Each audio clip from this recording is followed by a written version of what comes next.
Сәлем достар, қайырлы күн, қалайсыздар? Мен бүгін кешкі асқа осындай ерекше тағам дайындадым.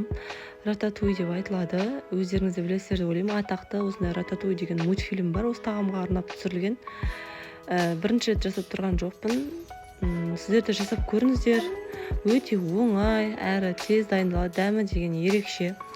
Біз ең алдымен соус дайындаймыз.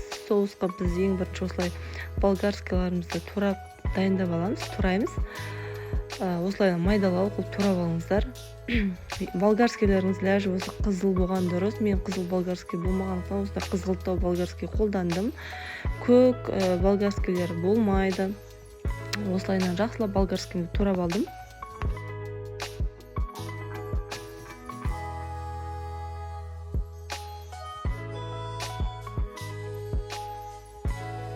Енді келесі бізде бұл жерде пиязымызды тура солай майдалап турап алдым.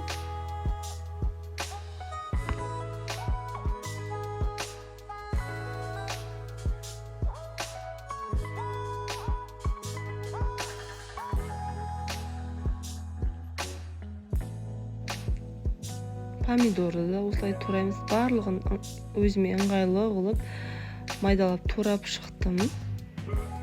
Мен блендер қолданамын. Егер де сіздерде блендер болмаған жағдайда осы мен қолданған заттарды бұдан да қатты майда қылып тураңыздар. Себебі мен қазір бұларды қайнатқан кезде блендердің көмегінсіз ақ өздері қатты қайнап майда болса өздері езіліп кетеді.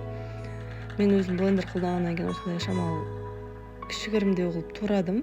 Енді бұл жерде бізде сарымсақты да саламын, сарымсақты да осылай турап аламын.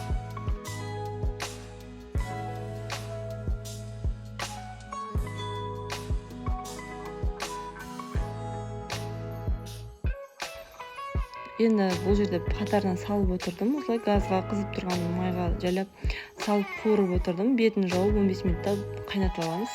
Енді керегі бізде рататуйға ең бірінші баклажанымызды осылайынан жақсылап турап, осылай майда қыламыз. Майдалап турап, суға салып қоямыз.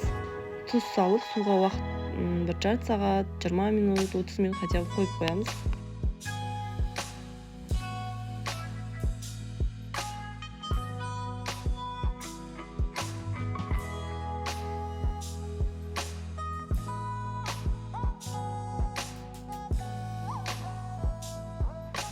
Келесі осы кабачки, оны да осылай майда қылып тураймыз. Баклажанын қалай, бұл да тура солай болу керек, майдалап тураймыз. Осылайынан помидорымызды да турап аламыз.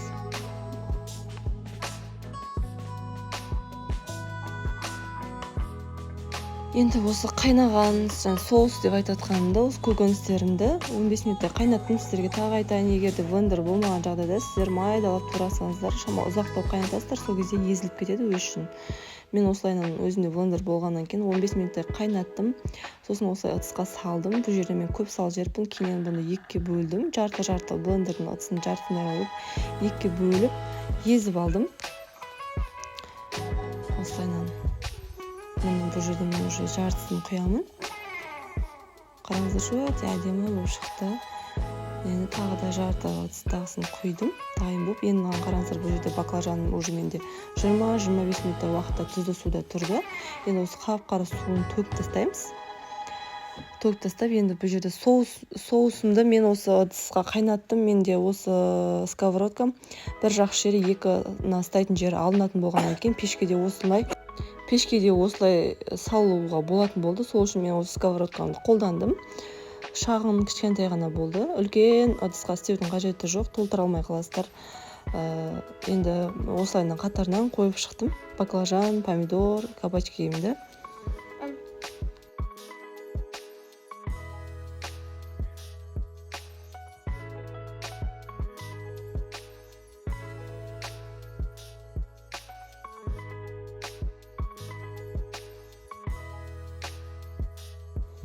Енді бетіне осылай укропты және қара бұрыш қостым. Кішкене тұз қосып осылай араластырып бетіне жағып шықтым, чтобы әдемі иіс шығып тұрсын, дәмі шығып тұрсын деп.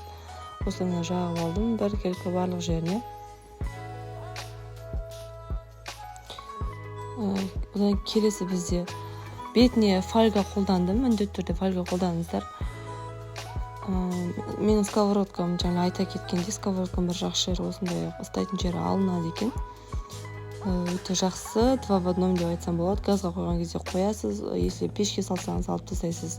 Осылай фольганың көмегімен пісірдім. Фольгамен мені дайын болды. Бұл жерде бізде уже дайын, өте дәмді. Қасына гарнир ретінде күріш болсын, басқа нәрсе қойып берсеңіздер болады. Ас болсын,